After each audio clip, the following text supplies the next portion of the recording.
I actually picked this painting because there's a couple of scenes of Tallinn. Oh, okay. Yeah, I was And, just wanting to ask why you picked this one. Yeah, I don't know, because I think I have a love-hate relationship with Tallinn. That's why.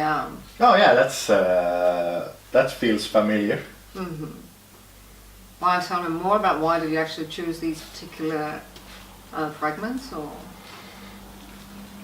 Well, I don't have any. I don't have much Tallinn artworks. I figured everybody is doing them, and the old town is full of Tallinn artworks. So I figured I'll make something special, something different, and that's how I came up with this one. I used silhouettes as kind of windows.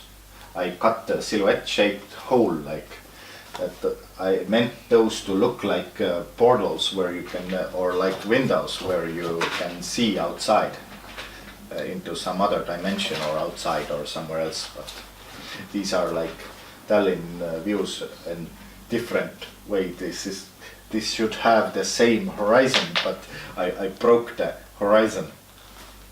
It looks like it's been painted on different days, actually. Well, yeah, this has actually been drawn. That's where I drew on top of a painting. Right.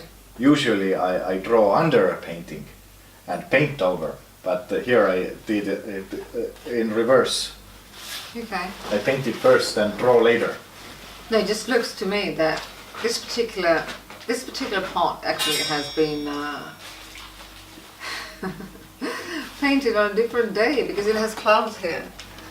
Well, yeah, it has also a different horizon, and it is meant to be a different time zone or a different place. Like Right. one window has one time and the other window has a different time. That's one of my surrealist twist on it. I break the laws of physics. I break perspective. I break pretty much everything I can. Like. Okay, what I want to ask you about is you're not so much about the technique, but what does it mean? Well, the question is, I do have a meaning, like I broke the rules of physics, but I don't dictate the meaning of my artworks. The important part is why you are here is because you picked it, and it had a meaning for you.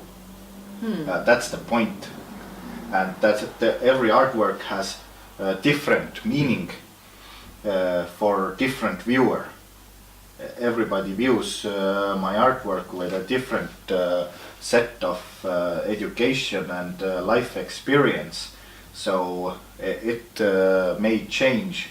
Every person sees their own story here, and you see your story here, which may somewhat match with my story or be completely different, and be addition to my story that is science fiction and fairy tale creatures mixed together here. Right. I don't actually, I don't think it has particularly like my story in there, but I was just sort of intrigued by the fact that you have Tallinn along with these fairies. So what's the connection? If there's any. There is no connection between fairies and Tallinn. Maybe dishwashing, but no, not that fairy, but the other fairy I meant. Right. It's well, I didn't put actual connection between them. They are not in the same time zone here. So because this window and this window and this window and this is also a window here somewhere. It has like 4 different time zones, and the 5th one is this one, where this fairy is. So Right. it has like 5 different time zones in this painting. Wow. Okay. Or dimension, or if you if you want it, like whatever describes you the best, this one.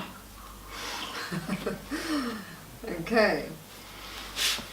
So, okay, I mean, I primarily picked this painting for the scenes of Tallinn Old Town, and you said you have a similar take on Tallinn like myself. I'm not sure actually how I feel about it. I was sort of born and bred here, but yeah, I've been away for a very long time, and Okay.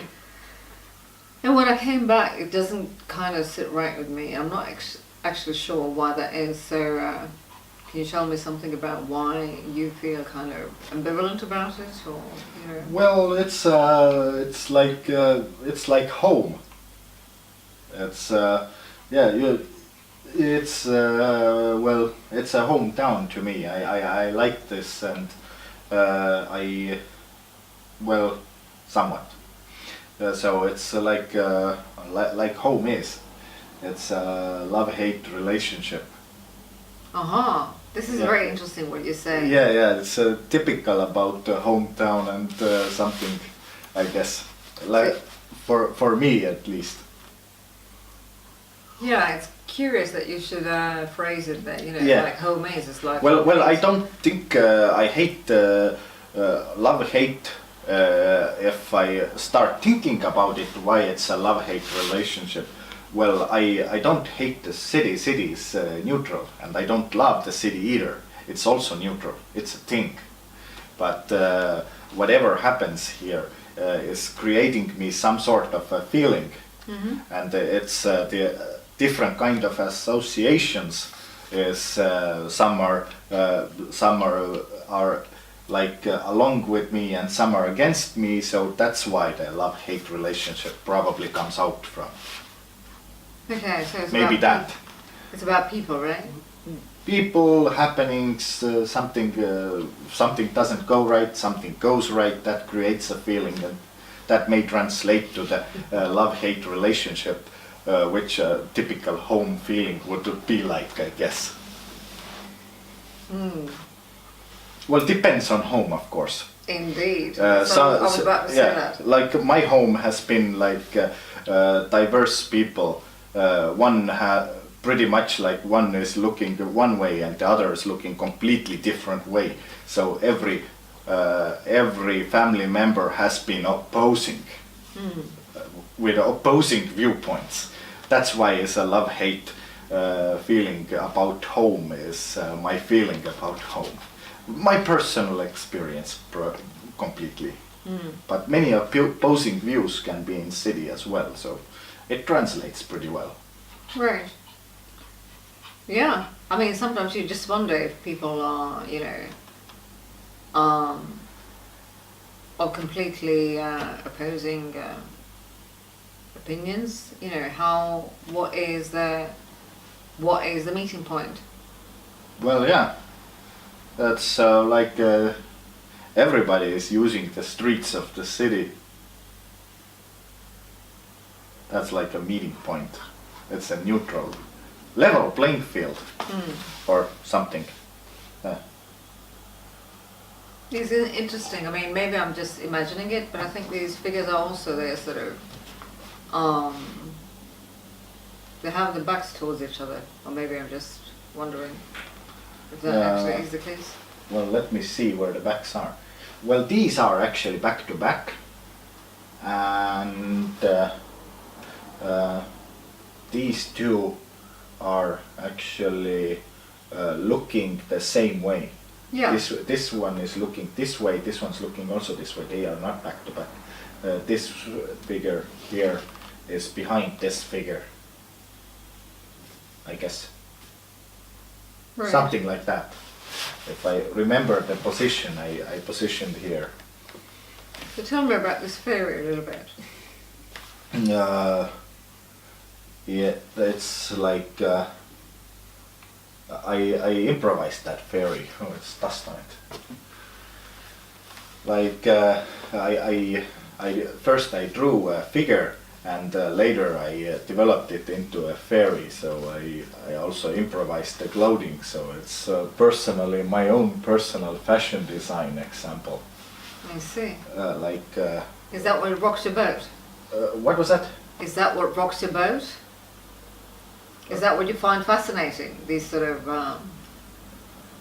long, over the knee sort of boots. I don't have a particular fetish about it, but I like many different things, and here I improvise something of latex and leather and something like that, a combination of right. that. I grew up with action movies, and I was watching different sorts of action movies, and I got probably many different influences, like maybe the warrior princess Xena and Hercules, the legendary stories, and some, I don't know, Conan and many other things. So there can be different kinds of. I like different kind of styles, like completely. I do things that are opposing, like painting and acting are quite opposing. Yeah, but it's still art. Yeah, they are art forms, but they are opposing art forms. I act in a different mindset, completely in different mindset than I paint. I paint only directed. Everything I paint is completely directed by me. I am unable to paint according to anybody else's wishes. But in acting, it's completely opposite. I'm acting along the director's view, like along the script completely. Right.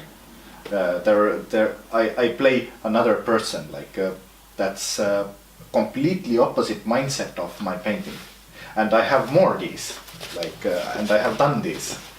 I have opposing parts, and I have more than one skill, and I have done more than one thing. So in art it also comes together somehow. Acting also inspires me. I get a lot of inspiration from film sets, and it's a very inspiring environment for me. A different kind of art form, but very inspiring. Right. So why did you put these fairies? Why did you paint these fairies on it? Just as simple as that. I like fairies. Okay. Why? I don't know, they're cute. Okay. I like cute fairies. That's as simple as that. And I also like female figures. That are just as simple as that. Don't need to overcomplicate anything. No, not at all. Yeah, and what is this thing in the corner? In which corner? In that sort of how to say, it's sort of rustic color with blue and. This one. Yeah. It's a sand on it, but I painted it to look like mosaic. Right. I also made real mosaics, but it's actually a nude figure behind it. Here is a female figure behind it. Oh, I see. And yes, here also is you can see a face here. Mm-hmm. So there is another figure behind it. It's like barely visible. I have like some of my paintings have like hidden images in the underneath or in them. Right. Just like enigmas and double imagery and ghostly imagery and something like that. If you look closely, you see here is the breast section, and here is shoulder, and stomach goes here, and it's quite hidden, but if you look closely you figure it out. But it's like an enigma. That was this time period in 2010 when 2008 to 2010 I made these kind of paintings. I was almost always making a hidden image somewhere inside it. Mm-hmm. And what was the reason for that? to make it more interesting Okay. and more controversial or maybe more enigmatic. Right. Yeah, I like hidden images. I like to find Easter eggs and something like that. Mm. I also like to see the movie facts or movie mistakes in movies that usually not everybody sees, but I can see some. Right. And well, it's a thing like that. I watch a movie and I see that the machine gun, for instance, is installed wrongly. Mm-hmm. Like, doesn't work that way. It overheats. You can't shoot it. I saw this mistake in a movie, like that, and so on. I see things like that, but I like to use some imagery that's not visible in first glance, but can be seen later on, or that also makes a painting not very boring, because every day you see it differently. It looks like it moves. Like it doesn't look the same all the time, because you can see it differently when it has hidden details. Right.